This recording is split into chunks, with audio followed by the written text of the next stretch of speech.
এইটো স্কেলছ আজি আমি চাম যোনখিনি আমাৰ আসাম পুলিচ সাব ইন্সপেক্টৰৰ কাৰণে এক্সপেক্টেড কুৱেশ্যনছখিনি আমি কৰা গৈছিলোঁ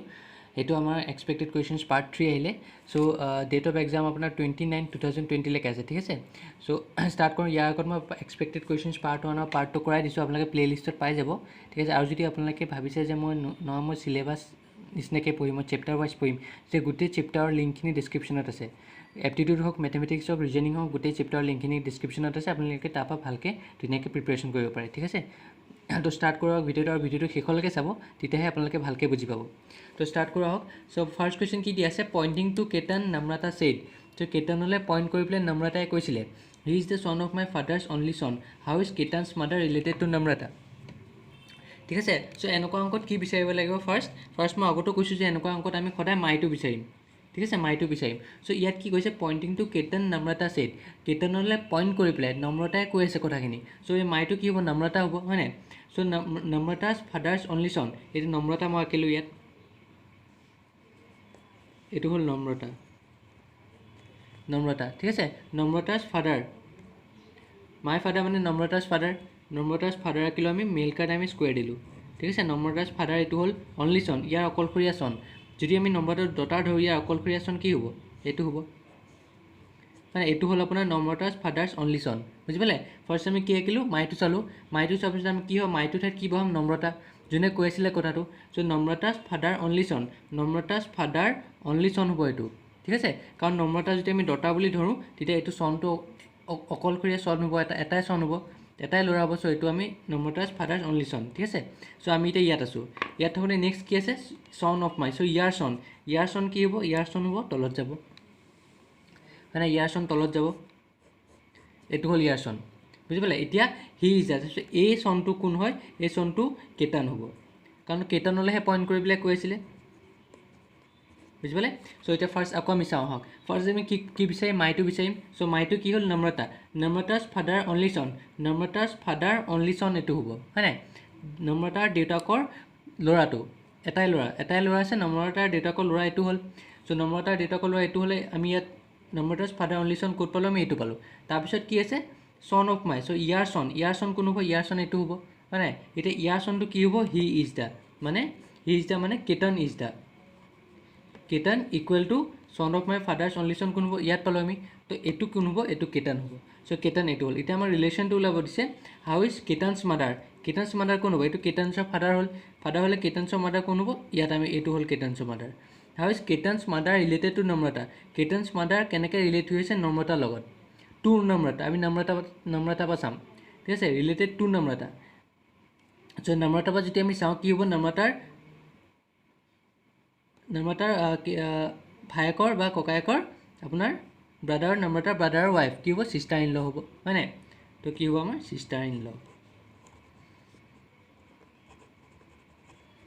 বুজি পালে সেইটোৱে ফাৰ্ষ্ট আমি কি চালোঁ নম্ৰতাছ ফাদাৰ অনলি ছন এইটো হ'ল তাৰপিছত কি হৈছে ছন অফ মাই চ' ইয়াৰ ছন এইটো হ'ল হয় নাই এইটো কি কোন হ'ব এতিয়া হি ইজ দ্য মানে এইটো কেতন হ'ব Ketan is the son of my father's only son তো son of my father's only son কোন হ'ব ইয়াত পাই আছোঁ আমি চ' এইটো কোন হ'ব কেতন চ' কেতন এইটো হ'ল এতিয়া মই সুধিছে যে কেতনৰ মাকৰ আৰু নম্ৰতাৰ মাজৰ ৰিলেশ্যন কি চ' কেতনৰ মাক আমি আঁকিলোঁ ইয়াত চ' ৰিলেটেড টু নম্ৰতা আমি নম্ৰতাৰ পৰা চাব লাগিব তেতিয়াহ'লে চ' নম্ৰতাৰ পৰা যদি আমি চাওঁ নম্ৰতাৰ পৰা ব্ৰাদাৰৰ ৱাইফ চ' কি হ'ব sister in law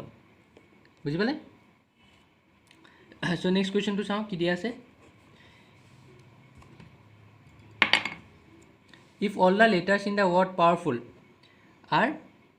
rearranged as they appear in the English alphabet the position of how many letters will remain unchanged after the rearrangement যদি powerful দিয়া আছে আমাক ঠিক আছে powerful আমি এনেকৈ লিখি লৈছোঁ আগতে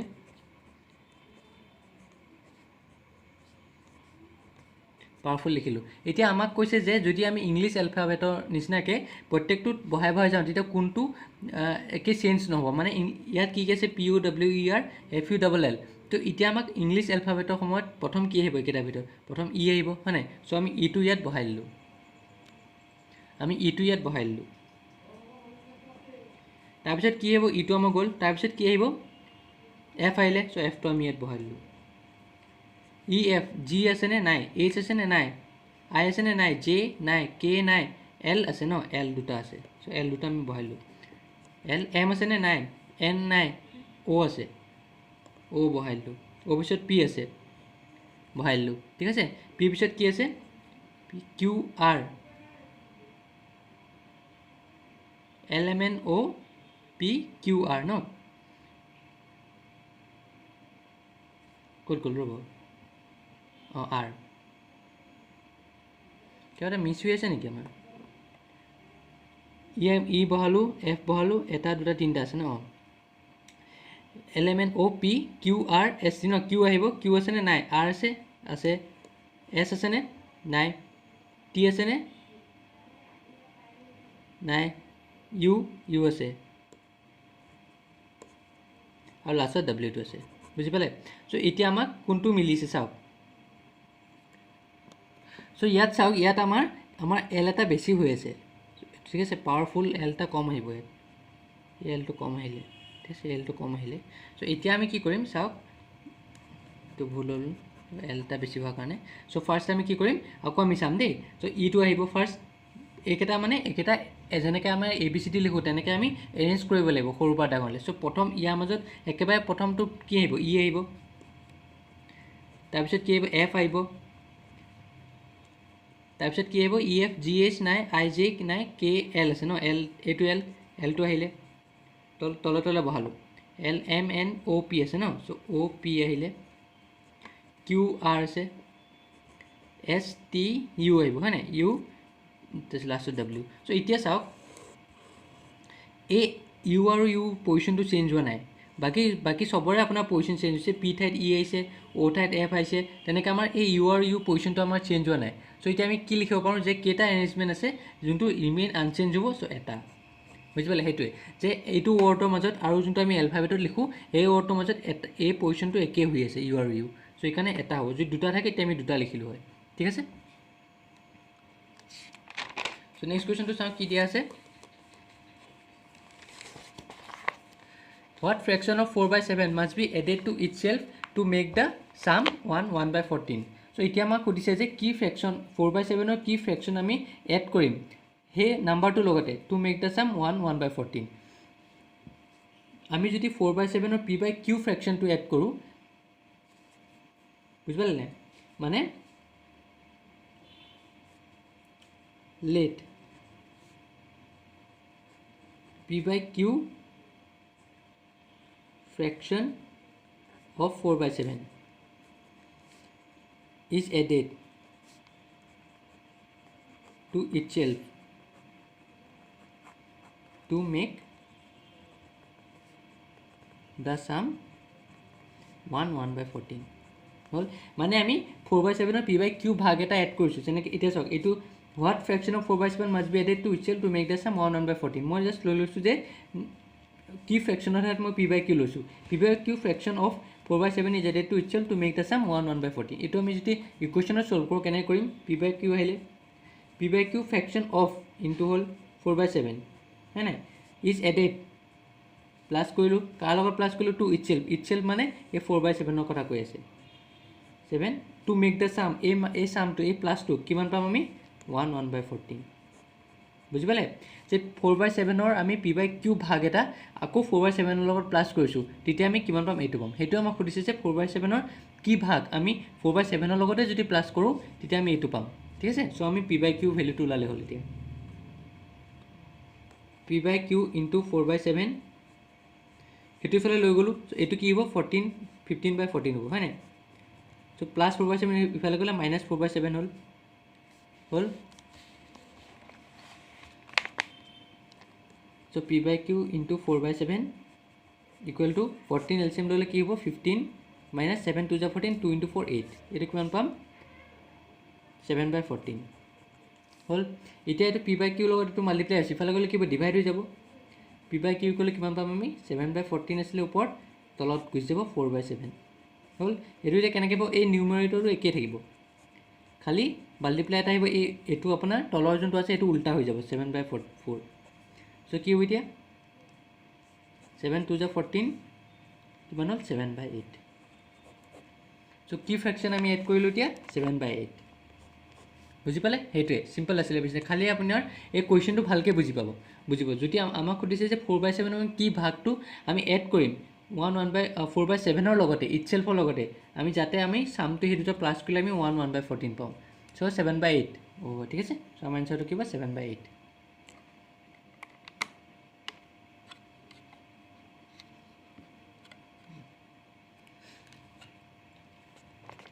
So next question কি দিছে চাওক the average age of 36 student in a group is 14 years when teacher age is included to it the average increases by 1 what is the teacher age in years so আমাক কি কৈছে যে average age of 36 student 36 student average কিমান হ'ব 14 years ঠিক আছে so average মানে আমি জানো যে আৰু কৈছে যে আমাক teacher age টো যেতিয়া আমি ইনক্লুড কৰিলো তাৰ মাজত তেতিয়া কি হ'ব 37 হৈ যাবগে তো average increase by 1 what is the teacher age in years so average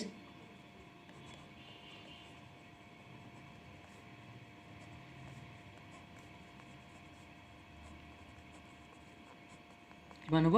14 দিয়া আছে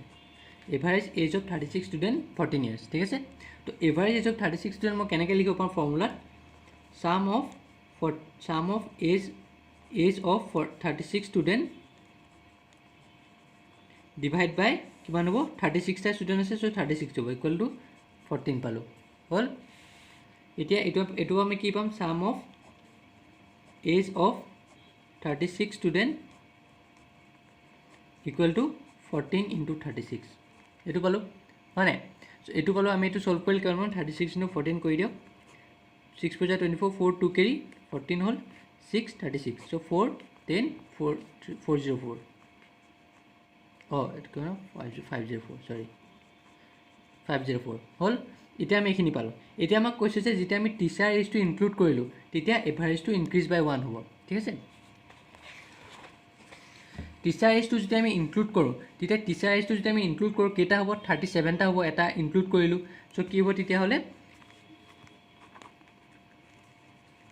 এভাৰেজ এজ অফ কাৰণ 36টা ষ্টুডেণ্ট আছিলে তাৰ লগত আমি টিচাৰ এজটো ইনক্লুড কৰিলোঁ কিমান হ'ব 37 ষ্টুডেণ্ট আৰু কি কৈছে টিচাৰ এজটো যেতিয়া আমি ইনক্লুড কৰোঁ তেতিয়া এভাৰেজ ইনক্ৰিজ বাই 1 এভাৰেজ কিমান আছিলে 14 আৰু এইটো ইনক্ৰিজ বাই 1 মানে 15 হ'ব বুজি পালে average age of 37 student equal to 15 হ'ব বুজি পালে so average age of 37 student আমি কেনেকৈ লিখিম একে sum of age of 37 student মানে 37টা ষ্টুডেণ্টৰ এজখিনি আমি প্লাছ কৰিছোঁ গোটেইখিনি ডিভাইড বাই 37 ইকুৱেল টু 15 হ'ল sum of age of 37 student equal to কিমান পাম 15 ইনটু 37 হ'ল এতিয়া সাম অফ এজ অফ 37 ষ্টুডেণ্টটো আমি কেনেকৈ লিখিব পাৰোঁ এতিয়া চাব আমাক কি লাগে টিচাৰ এজটোৱে লাগে তো আমি কেনেকৈ লিখিব পাৰোঁ এইটো সাম অফ এজ অফ 36টা ষ্টুডেণ্টৰ এজ প্লাছ টিচাৰ এজ এনেকৈ লিখিব পাৰোঁ নাই মানে ইয়াত কি কৈছে যে 37টা ষ্টুডেণ্ট প্লাছ টিচাৰ এজ দেই 37টা টোটেল 37 লিখিছোঁ মই ইয়াত কিন্তু ইয়াত টিচাৰ এজটো ইনক্লুড আছে চ' 37ত কি থাকিব 36টা ষ্টুডেণ্টৰ এজৰ চামটো আৰু plus teacher age so' equal to 15 to 37 কৰিলে কিমান পাম 5 3 carry 18 হ'ল 7 3 5 8 9 10 11 12 13 14 15 5 5 5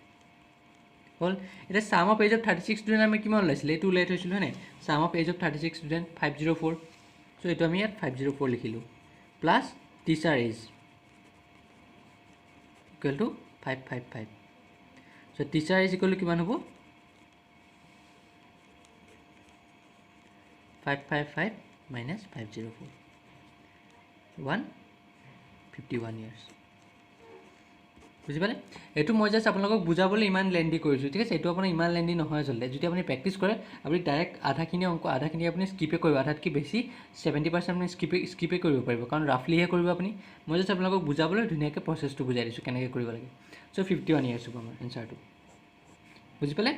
চ' আজি লাষ্ট কুৱেশ্যনটোলৈ আহোঁ কি দিয়া আছে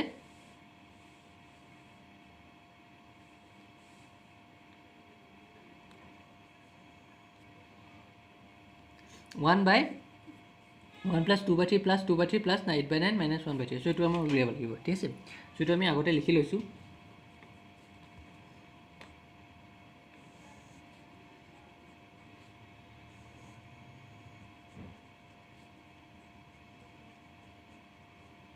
আমি কি কৰিব লাগে আমি এনেকুৱা অংকন আমি শেষৰ ফালৰ পৰা কৰিম একদম লাষ্টত কি আছে এইটো আছে চ' আমি এইটো ফাৰ্ষ্ট এইটো সলভ কৰিম 8/9 দিয়া আছে 1 - 3/2 কৰিলে কিমান হ'ব এলচিএম যদি মই 3 লৈ লওঁ কিমান হ'ব 3 - 2 হ'ব হ'ল এইটো আমি কেনেকৈ লিখিব পাৰিম